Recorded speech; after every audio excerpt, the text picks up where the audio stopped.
Hello, everyone. And we are going to start the webinar soon.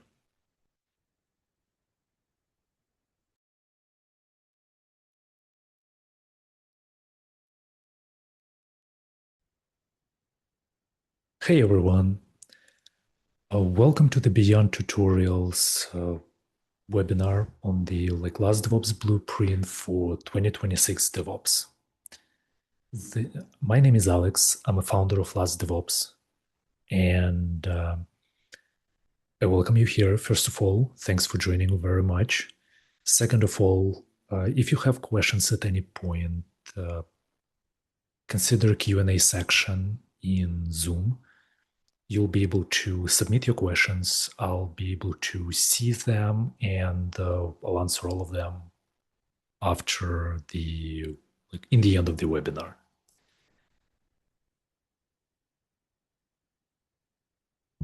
So let's see.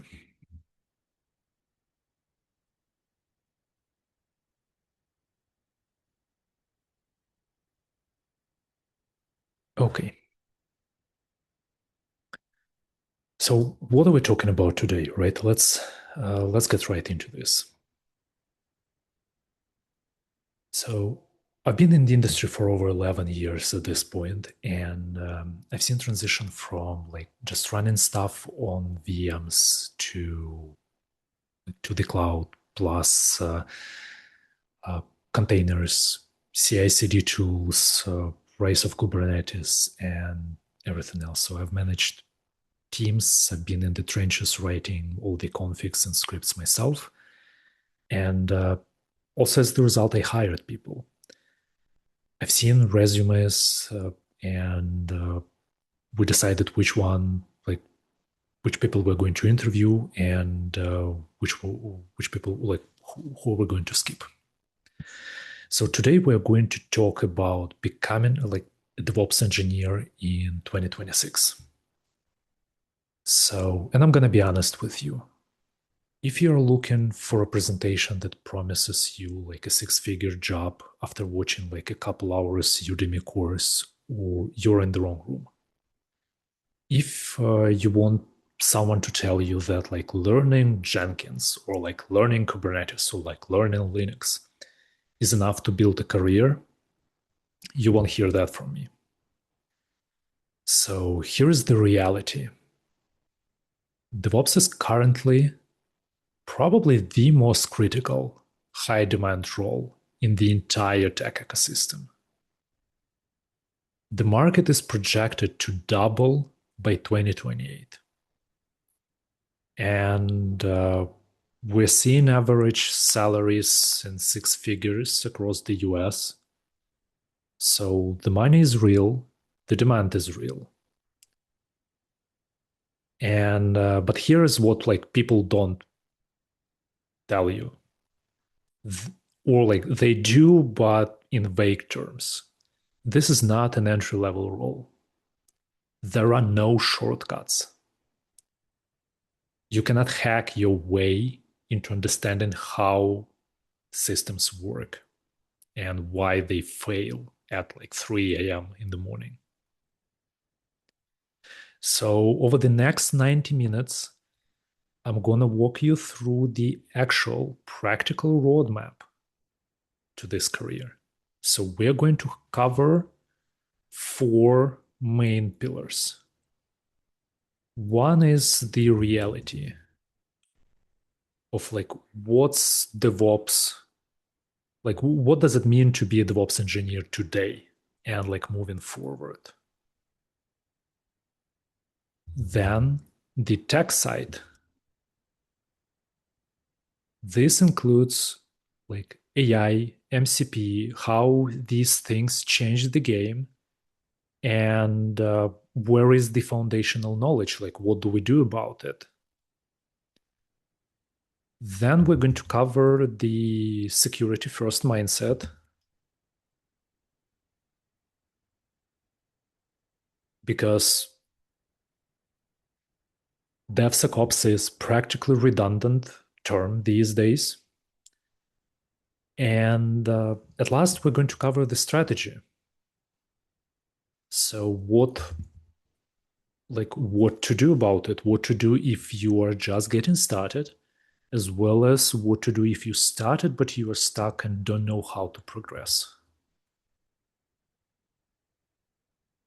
At any point, feel free to ask questions in the Q&A. These, like, I'll answer all the questions after the webinar. We'll have like 15-minute or 20-minute, depending on how it goes, discussion in the end.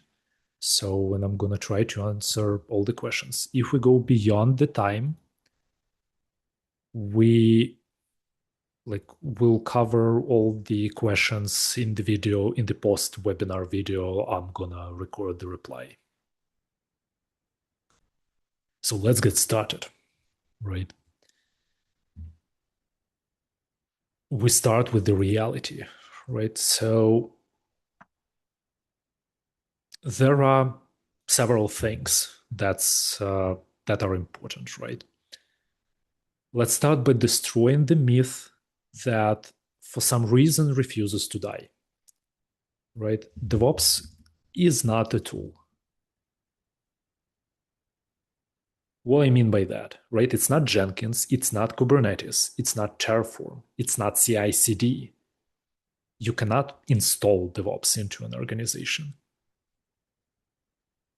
First of all, like, DevOps is a collaborative mindset. Practically, is the most central role in any organization. Historically, there have been like product teams, there have been QAs, architects, various ops teams, right? So you would in a typical organization, you would have like a bunch of product teams. You would have various ops teams. So it's like cloud ops team, DB ops team, etc. There could be like 50 of those if you want. There is also a security team, or might be even teams. There is, of course, like a QA organization, and there is like architects. So DevOps is a central component that connects all of these together. That's what DevOps is. So when a company hires you, they are not hiring you to write YAML. They're hiring you to ensure that this connection exists, that it persists. So they're hiring you to make sure that the software moves from developer's laptop to a production environment. Now, if you look at like job boards, you're going to see 3 titles that essentially describe this whole ecosystem. Also, don't get confused, right? Because they are the same practically. One is the most popular one that you'll see is a DevOps engineer. Some people say it does not exist. If you go Google that, there are a bunch of jobs titled DevOps engineer, right? And you'll see many people with titles DevOps engineer. So it does exist. I think it's like this debate can go away, and I hope it will go away pretty soon. So this is kind of the most foundational job. The primary focus, right, is automation. So you ensure this connection by like through automation. So we're talking about CI/CD, different scripts, monitoring, all of that. So it's all like the automation is the most important part of this job. Then we get site reliability engineers, or they're called like SRE. It's essentially the same. You get the same skill set. You do practically the same job. The difference is the focus. Because you, instead of like focusing on the delivery, you're focusing on operation. And you're the one who maintains that bridge, right? You're not the one who is building that bridge, but you're the one who maintains that bridge between all these different parties. And lastly, another popular term is platform engineer. So this is a scalar. You build a platform in any case. At some point in the organization's life, it becomes too big to sustain the basic platform that you do when you are doing it, when you just doing the regular DevOps. You gotta have a dedicated product for that.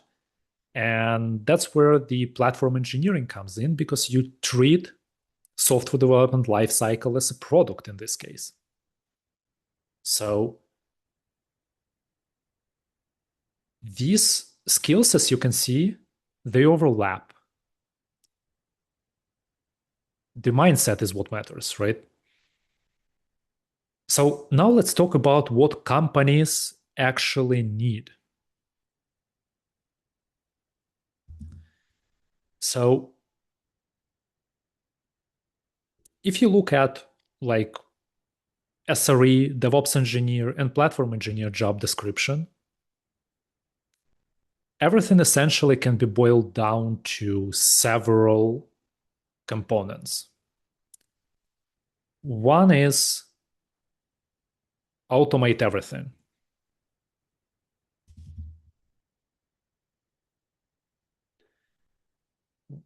If you do it twice, just script it. If you gotta send that email, script it. If you have to like find the release notes, automate it. So that's the primary function, that's the primary driver of friction in medium to large size organizations.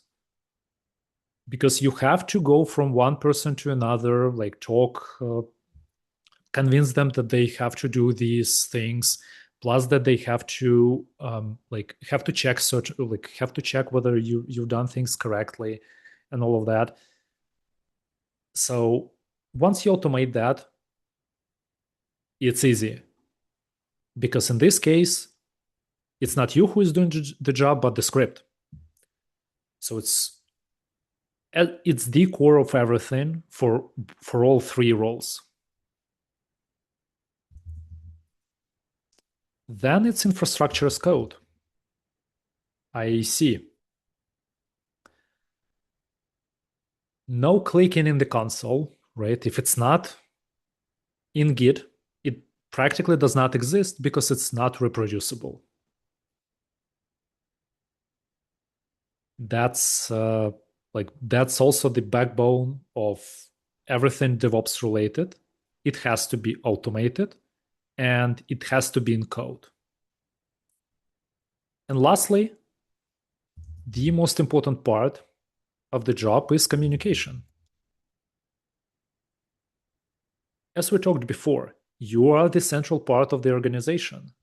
So in order to be the central part of the organization, automation is the key, but these folks, they don't talk to each other. You are the part that connect them together. So it's important for you to talk to everyone. And that's why the communication is the key. And lastly, security.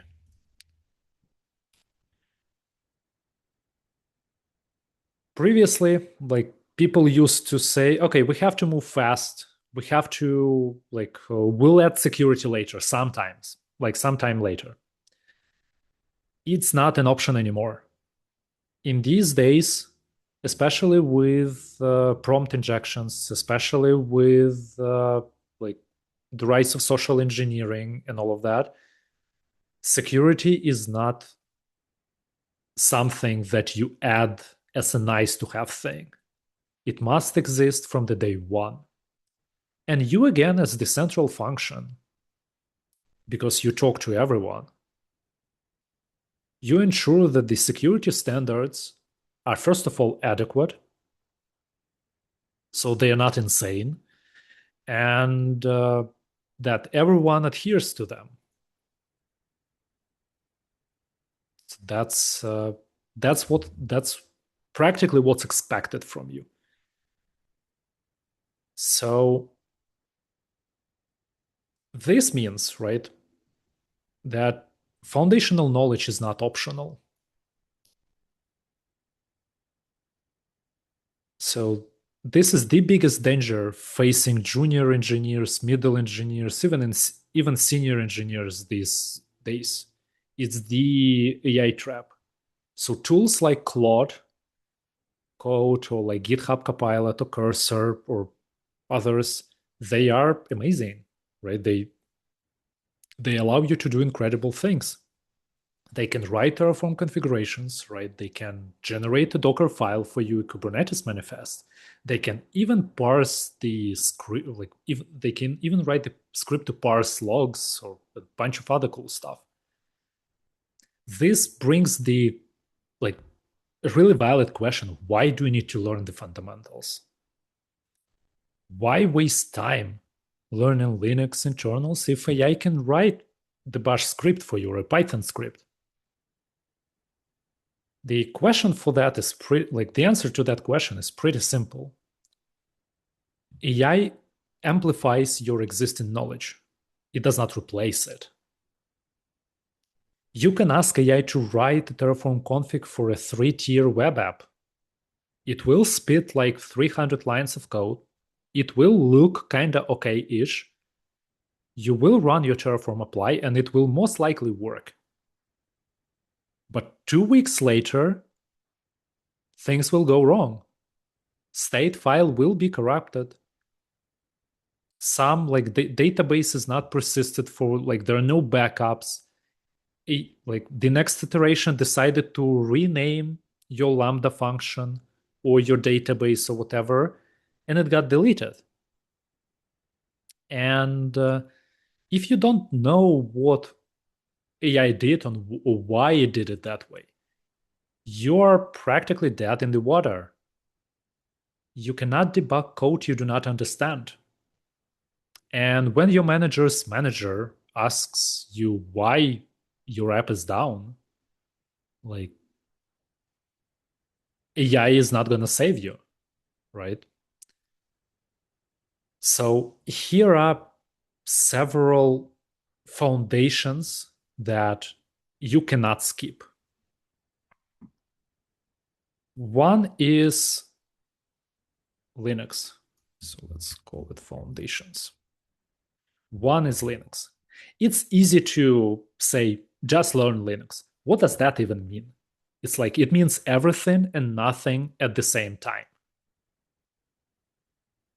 So I don't mean using Linux as your day-to-day system. It doesn't have to be that way. I mean things like file permissions. Do you know what chmod 77 actually does?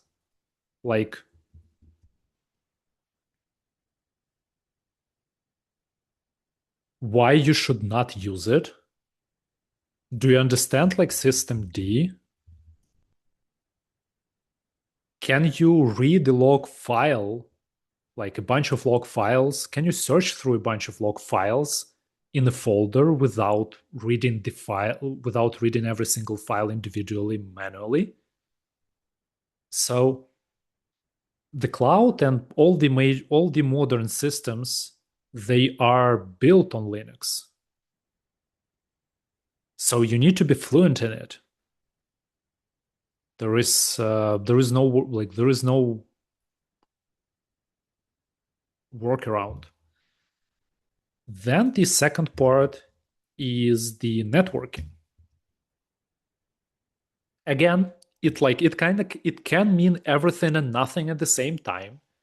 So based on at least my experience, most of the people who are getting into DevOps, they are coming from the operations background, so networking is not an issue for them. But there is still not a small percentage of people who do not have the operations background. So they were not previously like system administrators or something around that. They they don't know networking. But the reason why you got to understand that is if your app cannot connect to the database, you should be able to quite easily identify why. So there are several things that you have to understand. One is like the TCP IP. This thing powers the internet. I think like you can also add UDP to that. DNS, HTTP, and like subsequently HTTPS, SSH. These are like high-level protocols, so they power everything on the internet on top of TCP IP. You also need to understand load balancers and firewalls. These things are enough. Like you don't need the knowledge, like you don't have to build the custom networking for your home lab or like for a data center to be okay in DevOps. These are the basics and the foundations that you have to understand in order to be good. Then there is Git.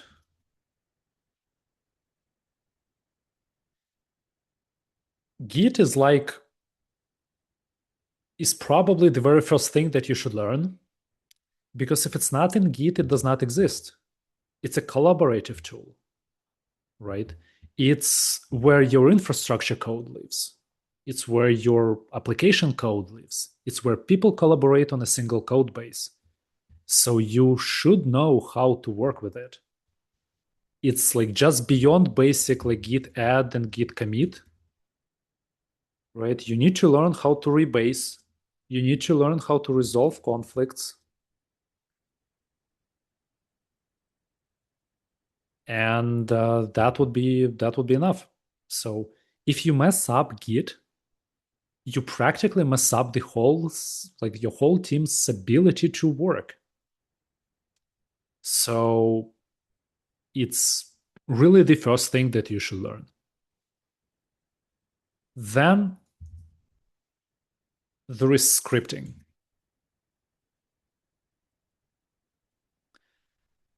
What I mean by that is you need to be able to write some code to glue all of these things together. So we're talking about like automation to check the logs, like automation to build your project, automation to like run tests, gather some reports, and like gather data into reports. So it's essential that you know how to program. If you cannot write like a simple script from scratch, you will struggle. AI will help, but you will struggle. Then there is SDLC. So it's software development lifecycle. Because you are again in the center of the organization, right? You are serving developers. You need to know everything about the software development lifecycle. You need to know how teams work, like Scrum, Kanban, like all these different methodologies. You need to know the difference between front end and back end, right? You need to know what an API is, what an API gateway is. You need to know what a microservice is. You cannot build practically a house for someone if you don't know the room's layout. You don't know what they are going to be used for, right? So that's the vital thing for you to know. And like going back to technologies again, probably the most important technology these days is containers. You will see containers everywhere, right? Containers are probably the most important technology on the internet. The reason why we are where we are as the industry is purely because of the containers.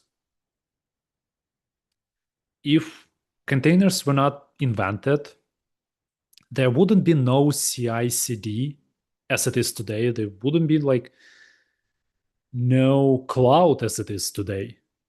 Is probably the most important technology for you to learn. So, and going back to AI, right?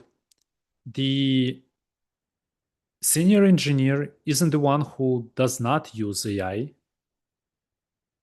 Senior engineer is the one who looks at the AI code and says, okay, that part is garbage. That part is good enough. So you'll be able to do that once you get proficient in this.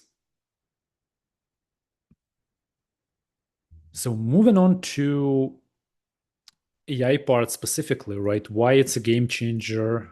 So again, we covered the reality, we're covering the tech. So AI is a game changer. Right? There are like this is probably the biggest shift in 2025, right? We've got a bunch of MCP servers that allow you like your like, data. Then there is or like more like that. You have data, you have MCP, and you have your like AI. So MCP enables your AI to access data, right, and do things. So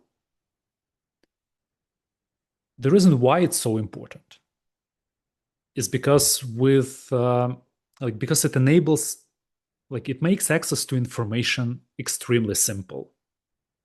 One of the biggest struggles in the whole DevOps industry is like a trillion tools that exist. So because there are a trillion tools, everyone has its own UI, everyone has its own CLI, and all of that. But really, the most important part is what happens in your laptop, in your IDE. And AI agents with MCP servers bring all these tools that were previously that you have to go like in a browser, open a dashboard, go through like search things and everything, or like go to websites like Terraform registry or something like that, and you'll have to like constantly switch between windows to understand what's going on.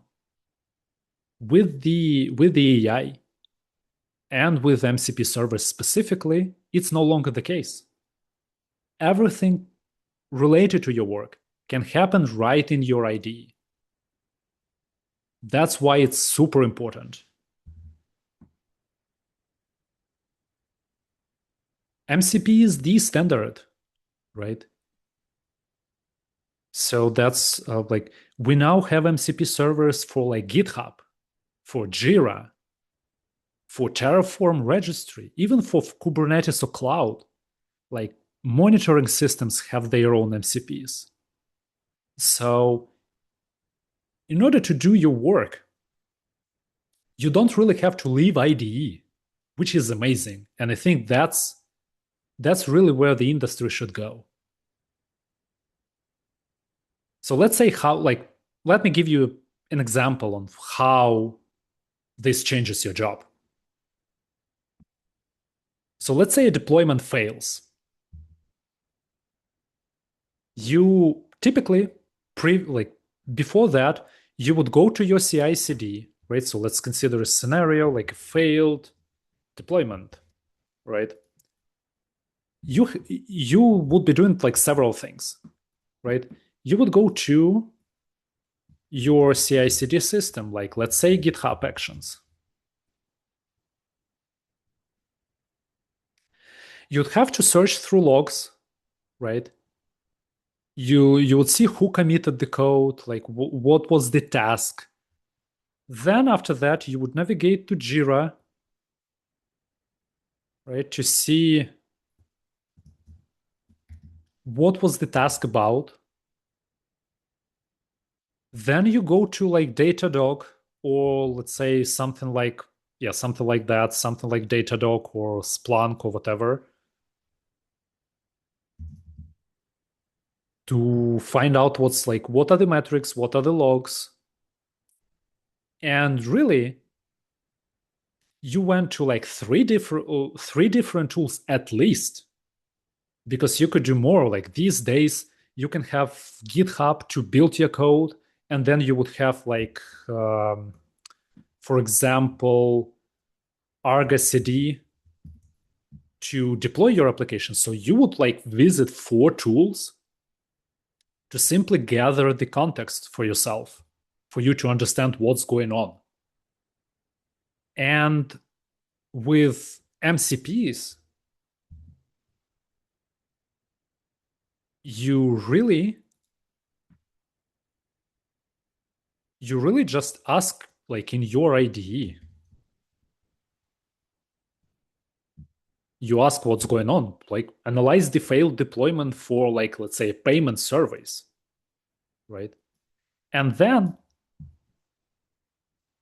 with MCPs, it will go to your GitHub, it will go to your Jira, right? To all of those, essentially. It will go to all of those through MCP. So and you did all of that without ever leaving IDE. Then, this is what typically people show on a demo. It does that in like a minute, right? Or something like that, instead of like you spending 20 minutes just gathering all the information. The problem is it will not always get everything right, because it doesn't have like a memory or anything. It just predicts the next token based on the information that it has. And that's why foundational knowledge is the key. This way you can guide AI further to triage the issues faster, which is ultimately what you want to do.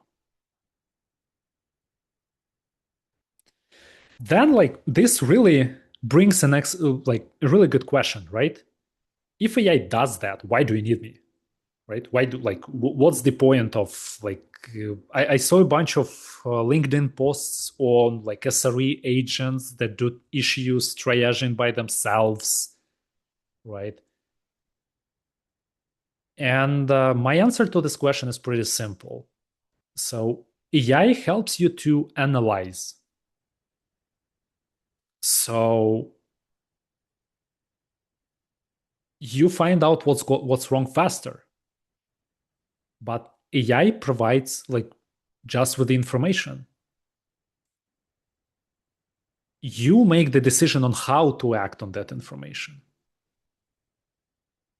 Like a good example that happened to me last week is I had a security scan in a pipeline that failed because one of the Node.js NPM dependencies had a security vulnerability inside the actual NPM. But the NPM was updated like a month ago. There is no recent version with the actual fix. And the AI suggested to do a bunch of crazy stuff, which on the surface, if you don't understand how it works, makes sense because like, let's override the package, let's bring something new, and let's replace the versions somehow, and it's all good on the surface. But once you think about it, it's the issue in the actual npm. It's not the issue with one of your packages. There is nothing you can do about it.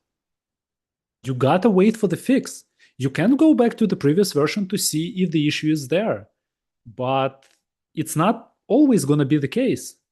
So, and the AI didn't even suggest that.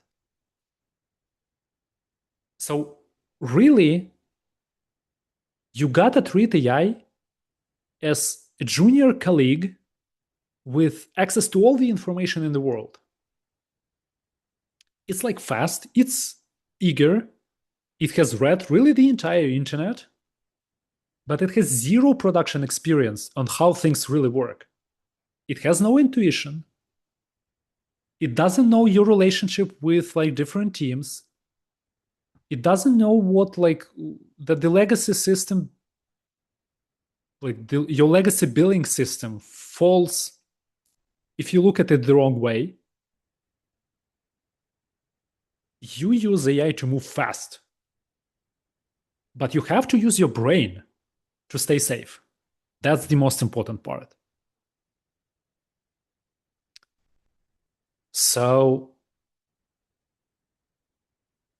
that's really where we are. And like another example with MCPs is so we talked about how it can help, how it's not always helping with the issues. Let me give you another example. So recently we were doing deployment to DigitalOcean, and we were generating code through Terraform MCP server. It had access to the most up-to-date information on Terraform DigitalOcean provider. And I was trying to do a very simple thing, a very basic thing. So my GitHub had I had the application, and the code was in the GitHub. And I thought, okay, let's store the actual container in GitHub registry. So this is kind of like a no-brainer, right? Many people do that. But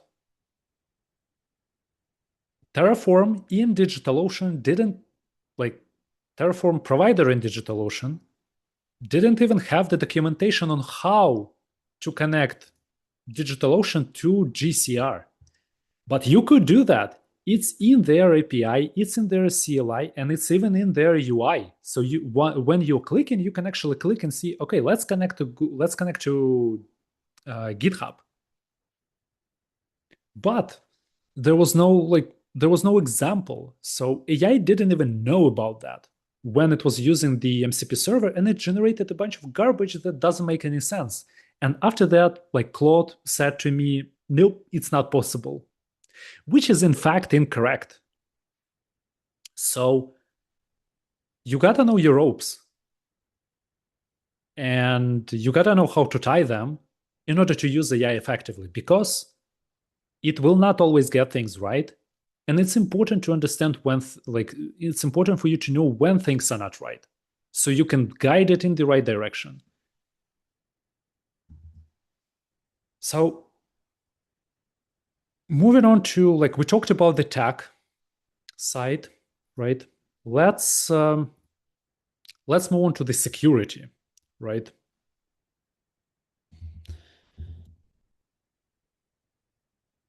What do I mean by security first, right?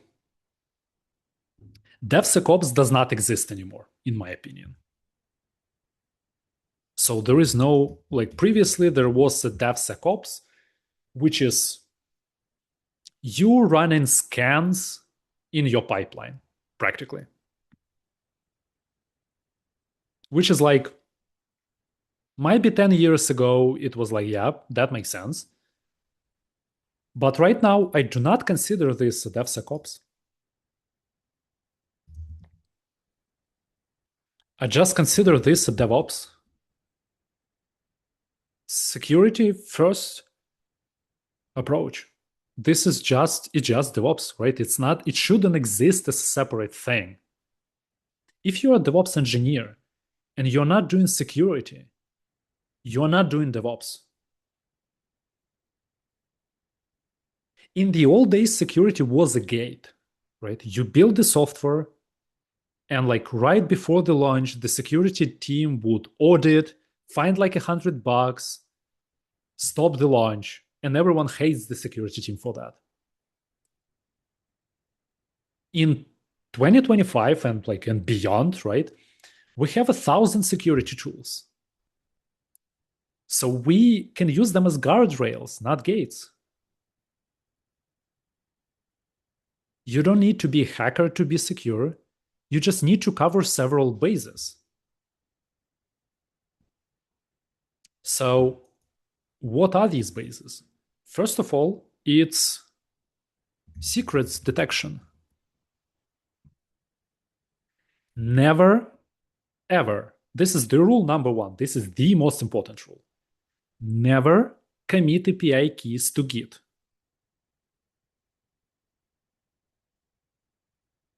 Especially in public Git.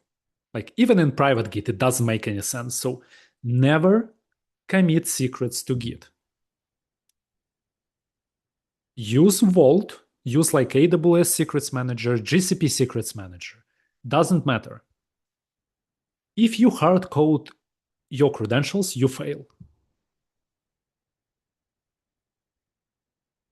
There were like a ton of incidents over the years where companies committed their AWS keys to public repositories, and literally within like 10 minutes, bots found it and really spun up like $50,000 worth of crypto mining servers.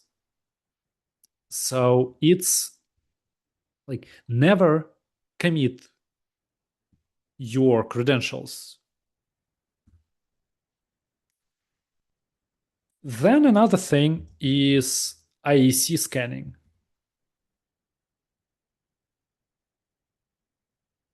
So scan your Terraform before you apply it. The reason why you would want that is because your infrastructure has to be compliant with specific standards. And you want your infrastructure to be like you want to check your infrastructure consistently. So you left a specific port opened. Don't do that. It's like if you don't have the encryption enabled for like a database, for example, you are not compliant. Let's like pipeline will catch that. There are a bunch of tools that allow that. So it's like running infrastructure as code scanning is not optional. Then there is an elephant, which is container scanning. It's the most popular type of scanning. Your product teams import like thousands of libraries. You need automation that watches those libraries and alerts you when a security patch is needed. So this is extremely important. Then you also get things like dependency scannings.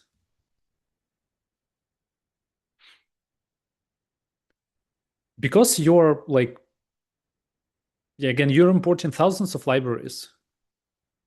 With container scanning, you actually you are more focused, instead of libraries, you're more focused on the OS dependencies, like if you're using a system library in your code from a container. So it's about that. And with dependency scanning, right, it's like you're importing 1,000 different libraries, and you need the automation to actually find out if it has to be patched. Your job is to make sure that security is the easiest thing in the world. So these things, these scans, they should happen no matter what. They should run no matter what. But it has to be extremely easy to identify what's wrong. Otherwise, it adds up and it eats time and no one's happy. And then like security stops progress and everything, and you like see everyone hate that. So your job is to make that as simple as it can possibly be. Okay, then let's move on to like learning by doing philosophy, right? So that's, I think we covered security. Now let's talk about the strategy. So it's important to like learn by doing. Right? What I mean by that, I like you cannot learn DevOps by watching me talk about what are the important things, what are not the important things. Really, what's you cannot like learn it by watching YouTube or Udemy or watching someone else deploy Kubernetes. You really retain like 5% of the knowledge by doing that. DevOps is a trade, right? You can watch a video about like hammers all day, but until you hit your thumb, you don't know how to hammer. So this is literally the only way to learn. Build it. Like try to set up a web server. Take even the basic thing like a WordPress and automate its setup. Like set up a VM for that. VM like plus web server. Set up like backups.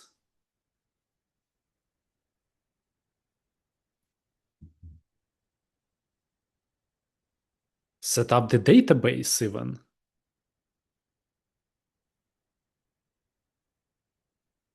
So just do that. This will like things will break while you're doing that. That's important. It will like you will fail at some point. It's like 100% guarantee.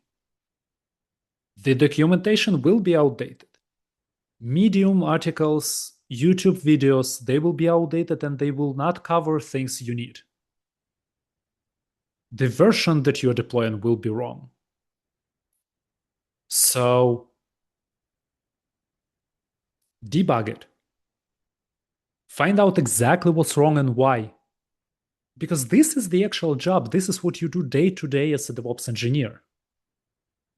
Read the error, Google it, ask AI what's wrong with that. Go and try to fix it yourself. After, like, once it works, ask a question, why did that fix work? What's even going on? Why does it work? Because it's one question to ask, okay, why it doesn't work. But then like the even the better question is why it works. So here is like for example, like a 6 months timeline for you, right? Take a simple project like a WordPress. Spin it up on a VM, on a single VM, everything. Database, web server, the WordPress itself, everything. Then decouple it. Run a database on a different VM. Automate setup of everything. Automate tear down of everything. And automate the upgrade of everything.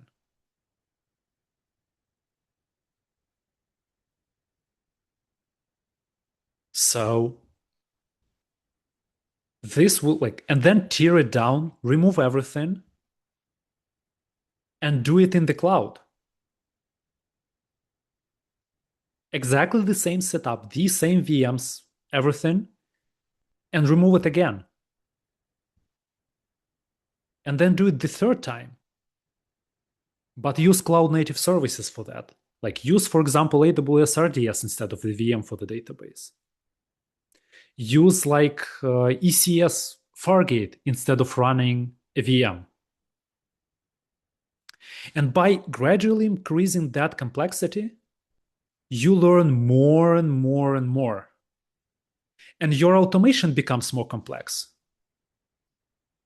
If you go straight to Kubernetes and skip all the basics in between, what you actually do to yourself, you're saying that, hey, the most complex solution is the right one, which is not the case. So this is why you would want to do these things gradually, step by step, because you want to experience different levels of complexity to understand how they are different from one another. And until you actually do that, you will not see that, okay, this particular setup does not make sense for EKS at all. It's way too much work to make it running.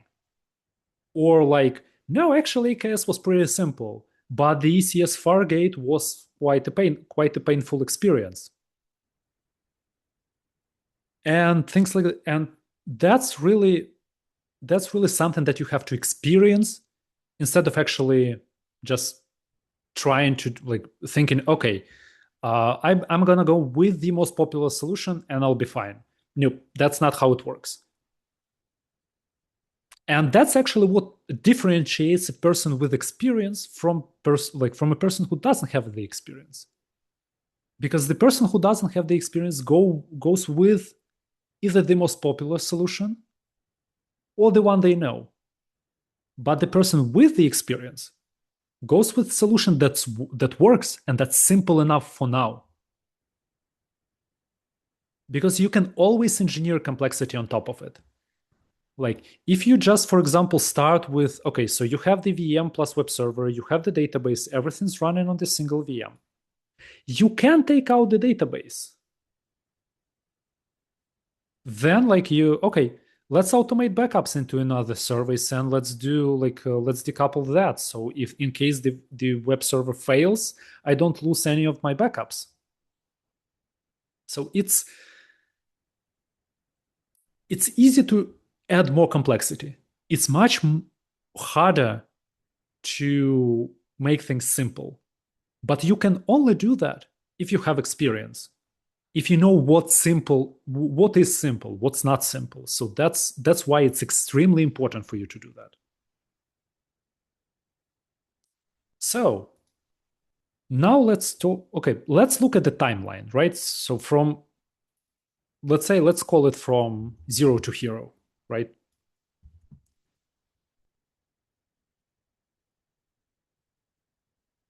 In my experience, it takes anywhere from 4 to 6 months for you to get junior level in DevOps. If you literally just you've never had any tech experience, it might extend to 12 because it will definitely be at least 6 months because there is simply too much information as you learned already. There is way too many things to consider. But there are literally three phases that you want to go through, right? You want to go through fundamentals, which includes your Linux, network, containers, and that also includes like Git and scripts. So take the microservices, Google microservices project. If you Google it, Google microservices demo, it's, let me see if I can paste that. Yeah, that's it, right? Just Google that. It's a set of microservices that are like over-engineered, but they represent like more or less the reality of things. This will expose you to multiple different technologies, to like C#, Node.js, Java, Python, Go, and it will expose you to the microservices architecture, to containers, and a bunch of different things. So just take that, remove everything except the actual application code. You don't need that. Then, in the fundamentals course, spin up a VM. Learn how to install everything needed for your applications to work on Linux. Put everything you do in Git, all the scripts, all the automated setups, absolutely everything. And write a bunch of automation. Install like everything manually by default, but then tear everything down and write the automation. Write the bash scripts, write the Python scripts, or whatever you're comfortable with to install the correct version of the Java, download the application, build the application, and run the application in the background. And the same for every other microservice. Then, okay, you're running everything in a single VM. This is good. This is the great start. Now, you know better than most of the people. Like, you know really more than most of the people. Now it's time to split things. So, but you're still in the fundamentals, right? It's gonna take a while to get, and it's gonna take a while to get right. So you'll probably do this multiple times, but that's the point. After that, let's split it from one VM to multiple VMs. So you're running like the same things, but across multiple VMs. So like one VM runs like 3 services, another VM runs another 3 services, and like the third VM runs another 3 services. And what you gotta do is, first of all, set up automation on all of them. So one VM will have like that particular tooling installed, another VM will have another tooling installed, and they have to communicate with each other. So your network has to be configured to allow that communication. And after that, you kind of know Linux to the degree that you need. And you know networking to the degree that you need, because it will expose you to all these concepts that we talked about. And the last thing that you want to do with fundamentals is then to containerize everything. Make sure every single part of this microservices demo is running in the containers. That's why it's important for you to, when you fork it, delete everything except the application code. Because all of that, containers, Kubernetes configuration, Terraform, everything, it's already there. You don't want to look at it. You want to make sure that you learn it right. So you want to go and actually try things yourself. And yep, so you'll containerize everything. It might look similar to what's already in the Google Microservices repository, but it might not. That's totally cool. There is no wrong solution there. It's just for you to learn. So after you are done, after you containerize everything and everything runs across, again, multiple VMs, but you go and run every single container there individually, and you have your scripts to do that, you are done with fundamentals. You know most of the things that you would need. This is your foundation that will accelerate you after that to almost anything.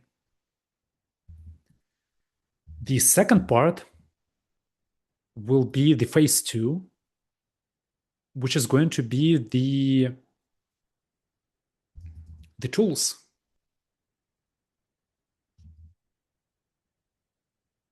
So you're gonna take these same Google microservices.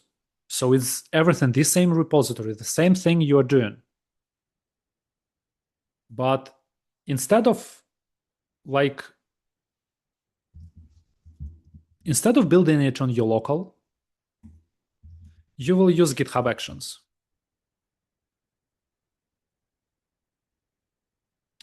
Why GitHub Actions is because it's like one of the most popular tools. Doesn't really matter which tool you choose. You can choose GitLab, you can choose Jenkins, doesn't matter, really. So you get GitHub Actions and you build and set up everything through GitHub Actions. No more execution on your local. After that, all your resources are provisioned through Terraform. So the same thing, like you create the network, right? You create the Linux and you create the VMs, containers, like all the fluff around that, like HTTPS certificates, DNS records, databases, IAM policies, everything. In this case, the things that you were doing before, that you were doing manually, or with some Bash or Python scripts, now go to Terraform.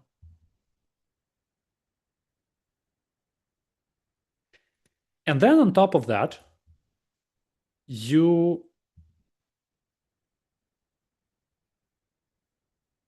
get the advanced tools.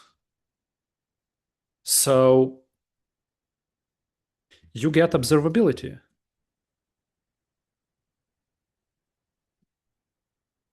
You get Kubernetes. So it's easy to say learn observability, right? We talked about that earlier when I was saying learn Linux or networking or containers or whatever. It means everything and nothing at the same time. But at this point, you already know enough to say, okay, I need to collect logs from all my containers and I need to send them in a single place. I need to collect metrics across all of my containers and send them to the single place. Then I'm I need to collect traces for requests across all my containers and then send them to the single place. You will find out in this repository that not every single service has the sufficient implementation. Logs are written in a different format. Some have traces, some don't. So this will be an opportunity for you to see that not every application that is written by the product teams is ready to be to run in the production way, in the cloud or at least anywhere else. So it's your job as a DevOps SRE or platform engineer, whatever you call it, is to ensure that these standards are there.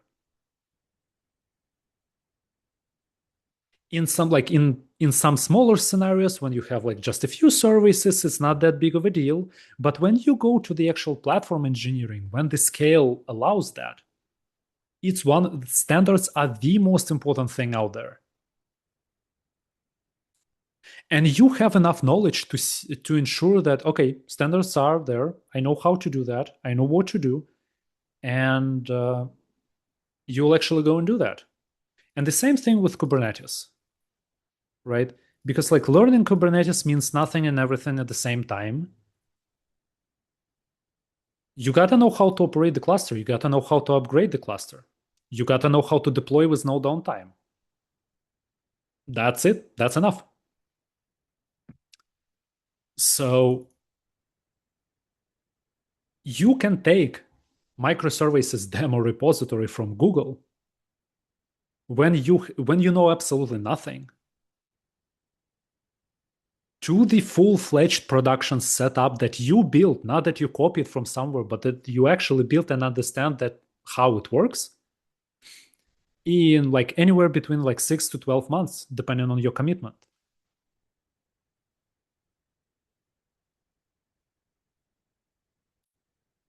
So let's say 9 months is the medium. And because you do that on your fork, you can make this whole thing public. And you can show them the journey that, hey, here is what I started with. Here is where I went, and here is where I ended up. And here's what the journey looked like. Because if you build it over time, this shows that you actually walk the walk, not only doing the talk, which is probably the most important thing that people look for in the candidates. So they should be able to easily understand that you actually know what you're doing. And the most simple way to do that is to actually show them. Like, here's my project, here's what I've done, here's what I started with, here's where it went, and here's where we are right now. And you can take that repository pretty far.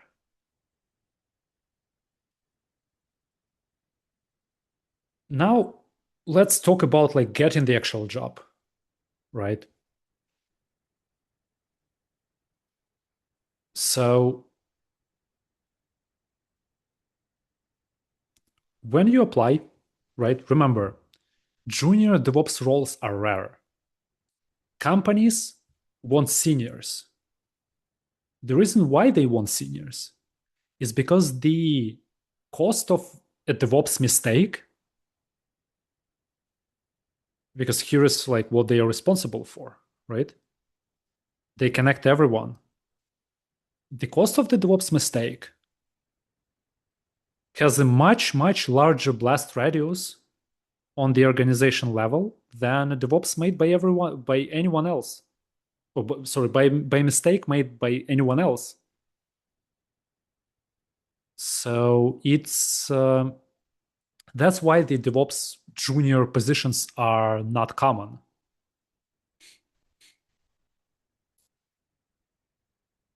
So there are several ways you can do that. Like there are several ways you can break in, right? One is the internal transfer in your company. This is like how most of the people started, if I'm being honest. Because like you started as a developer or most likely like a system administrator or a support engineer, and you can become a DevOps person by accident, which is like the most common route. But you can engineer that accident, right? Second most common way is through portfolio, right? When you interview or when you create a CV or whatever, or display your projects, show them your GitHub. Put this in the public, like give it, like make it public, essentially. And like do not deploy all of your code at once because it looks fake. You actually should show, okay, this is the story that I started, let's say, like 12 months ago. I learned that, implemented it this way. Then I learned another thing, implemented it another way. And here is the things here is the actual, like, how I implemented that. And it puts you ahead of like 95% of the candidates who just have like AWS certified cloud practitioner certificate, but they cannot even SSH into a server. So that's super, super important.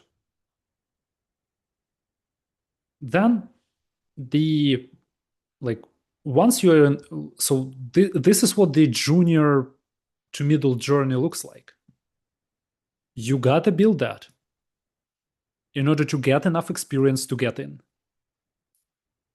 After you're in, let's talk about how to progress, right? Because that's also like junior, let's call it junior to senior path. Um, the junior engineer asks, like, how did I do this? Like, how do I do this? So, how do I progress? You execute tasks, you learn the tools, and you fix the bugs. You will not be trusted with the super important super important tasks because of the blast radius, but you'll get there over time. And the best thing you can do when you're a junior DevOps engineer is to get as much exposure to as many tools and as many practices in your organization as possible. The more you can like a sponge, the more you can like get the experience, the better. So the promotion to mid-level engineer practically happens when you get exposure to the whole software development lifecycle over, let's say, like a period of a year. And that you contribute to every single part. This way, you can actually, because you get enough knowledge about the whole ecosystem, and you can easily get promoted because you can take the more complex tasks. So once you are middle, right? Okay. Oh, let me write that down. So you have like a junior here, right? Then you have middle engineer, and you have senior. So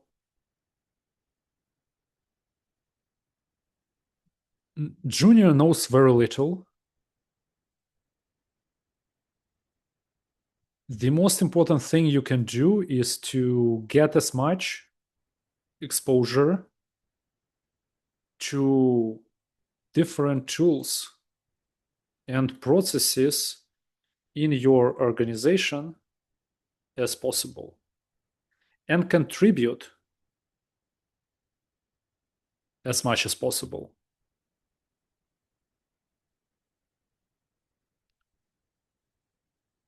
When you're middle, you kind of like you've done that.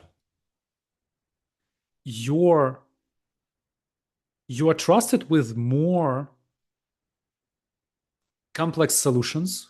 You got to do optimizations and like you design solutions in some like smaller scale solutions, right? So like you have production experience.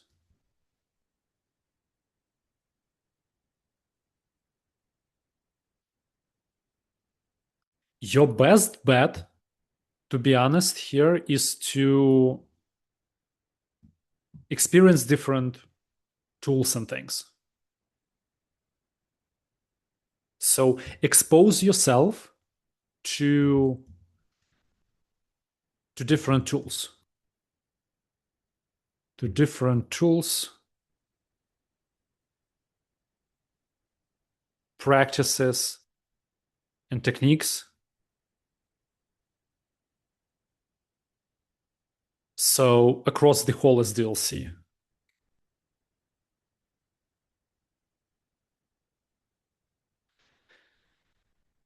The reason why it's important is because like when you're middle, you have experience with the SDLC, but you practically have done this in one company.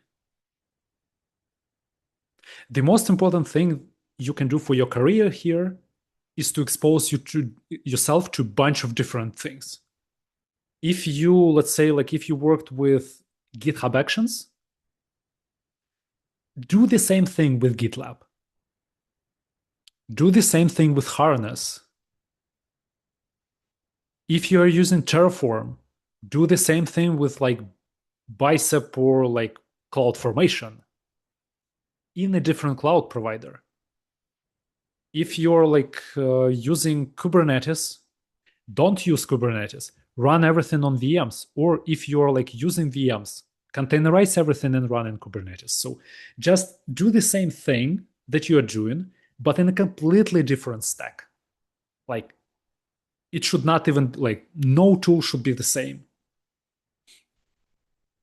The reason is because this way you build the expertise, because this way you see the system instead of like tools solving a particular job. Because like the same thing you can do with containers, you can just do with plain VMs. Sometimes it's simpler. Sometimes it's like, yeah, let's like, you don't need Kubernetes in most of the cases, but you gotta see for yourself. Because if I tell you that, this means absolutely nothing, because you're like, oh, okay, he has his own experience and like my experience is different. So you have to try it for yourself and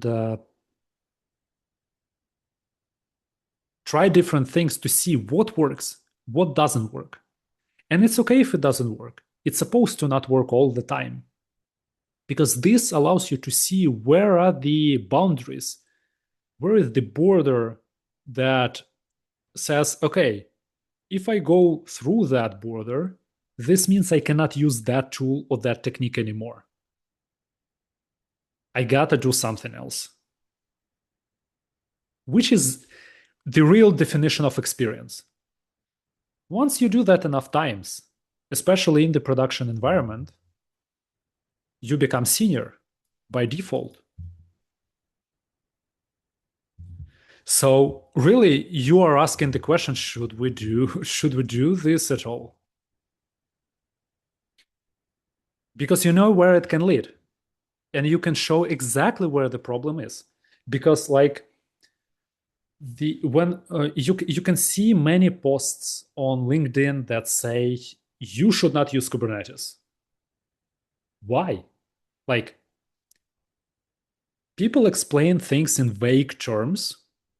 They say, "Oh, okay, this like this works. This like certain things don't work. Certain things do work, or whatever." And everything goes to it depends. It's like I hate that answer.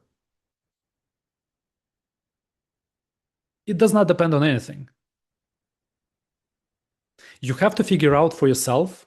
Okay, like so. For example, in my experience, if you're running more than 15 microservices, you need Kubernetes.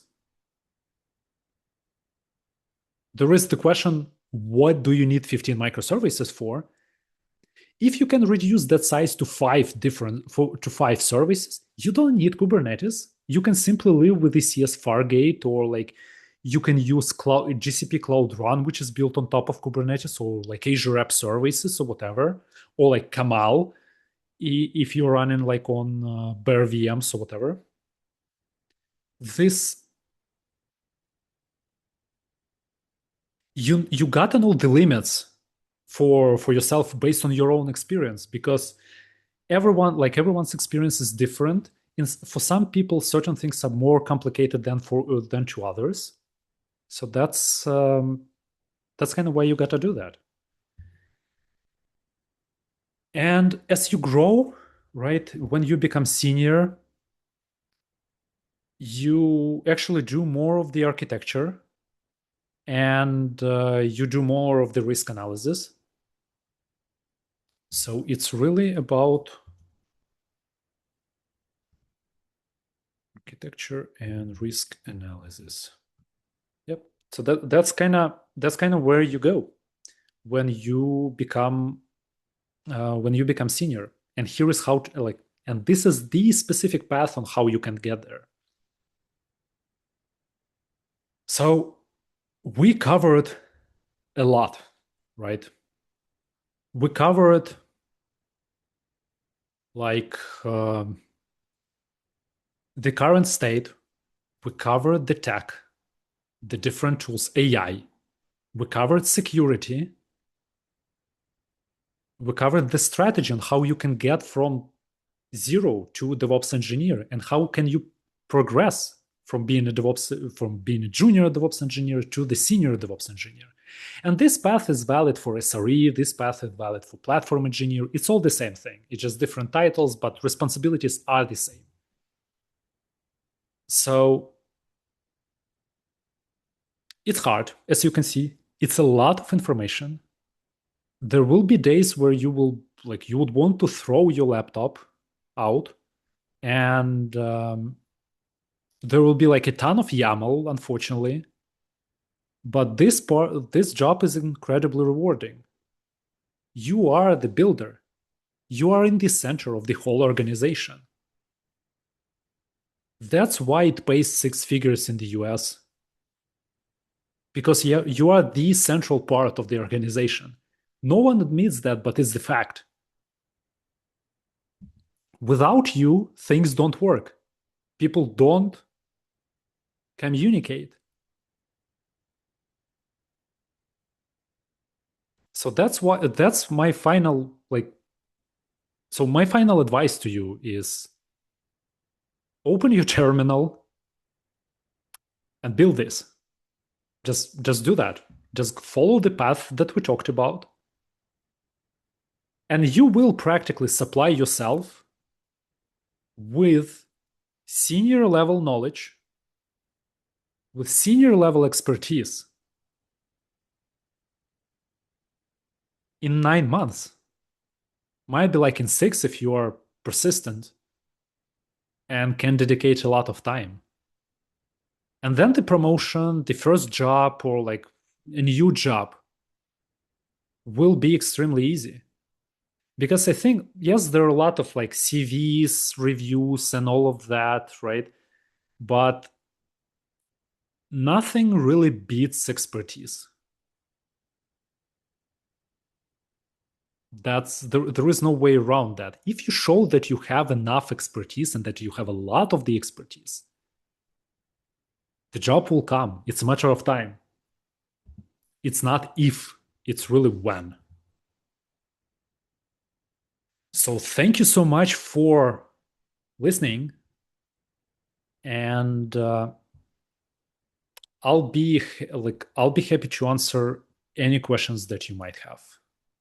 Let me just open the Q&A part, and yeah, here, let me just write that big thank you.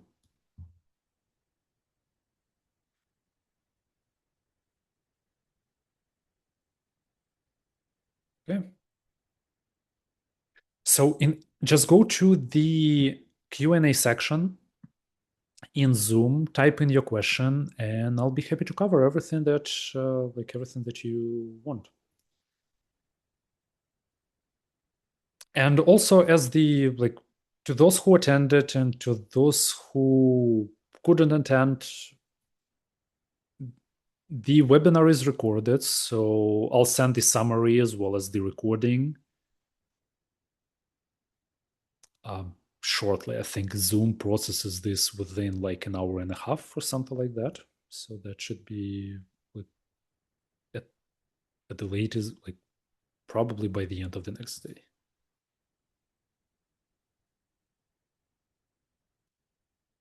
Okay, so then there is a question of what are the next steps? Are we having more sessions? How to learn all of that, right? So that's a great question, right? There are 3 things you can do. First of all, you can do this you can do this by yourself, right? This is the most obvious one. Typically, to be honest, I don't see the super big success rate in there because when you're alone, it's pretty hard. So I have a free LastDevOps Academy. You can I think it's Googleable. Let's see. Yep. It's LastDevOps Academy. It's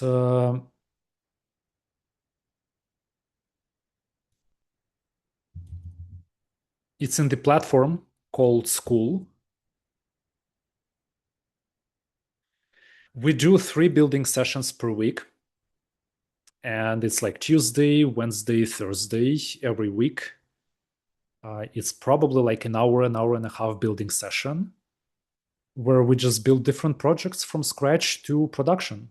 So we don't build the actual application code, but we do everything DevOps related. So it's like pipelines, security, Terraform, cloud, monitoring, so all of that.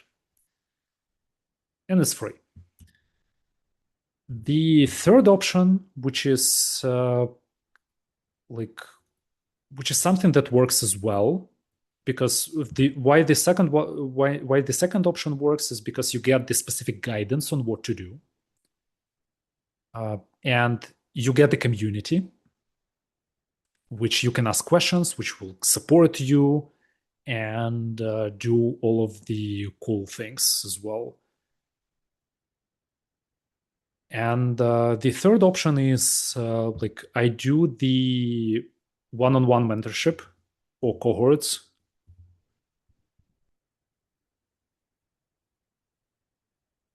You can apply it to it at lastdevops.com. Really, the difference between Last DevOps Academy is that you get specific guidance from me, where in Last DevOps Academy things are community driven. So it's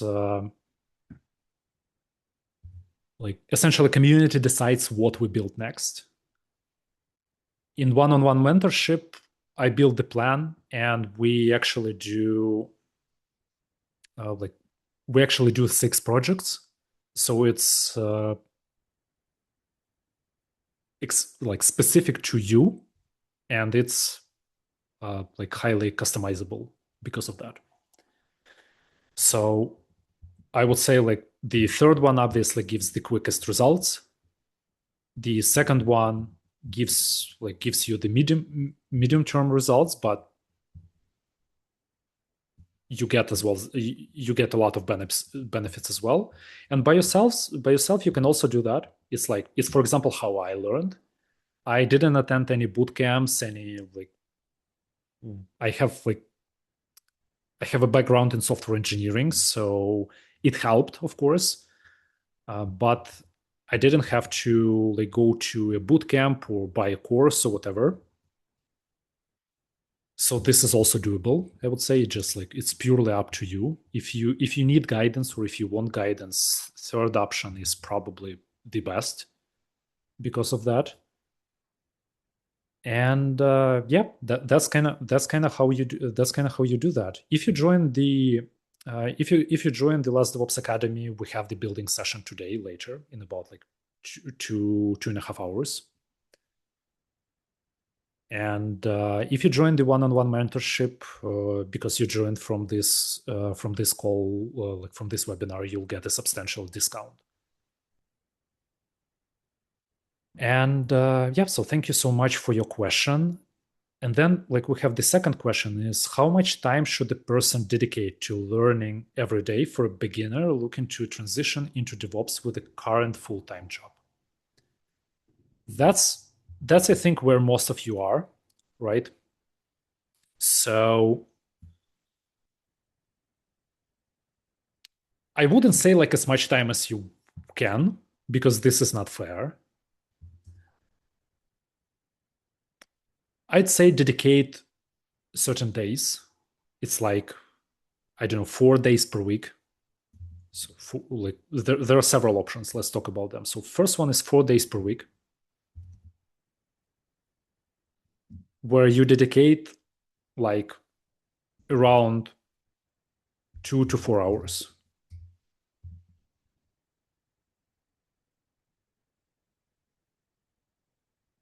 The reason why 4 days is because it's like going to the gym, right? So it's literally like one you get like one day where you do that, another day where you like rest, because you want to be able to process information better. And like 2 to 4 hours of focused effort. In some days you'll be able to allocate just two, some days you'll be able to allocate four. For example, if you do this on the weekend, or like if you do this for like after a bit lighter day at work. And so this results to like probably roughly 12 hours per week. This should put you from scratch into something like 7 to 8 months timeline. Obviously, if you do less, you'll got to do more. It's more like 12 months. If you do more, it does not necessarily like allow you to do it in 4 months. I don't think it's possible, especially if you're a complete beginner. But you're realistically looking at probably like if you can do 16 hours per week or something like that, you're looking at 6 months, I think, 6 to 7 months. Then another option is like if you can, which is not always possible for everyone, if you can allocate, let's say, 8 hours on the weekends,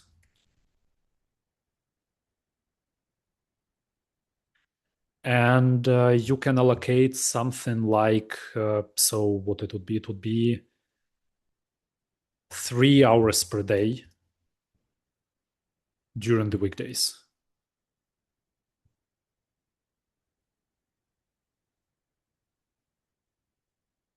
So this puts you roughly at like 31 hours per week. It's much more like exhausting, but this will definitely put you into 6 months brackets,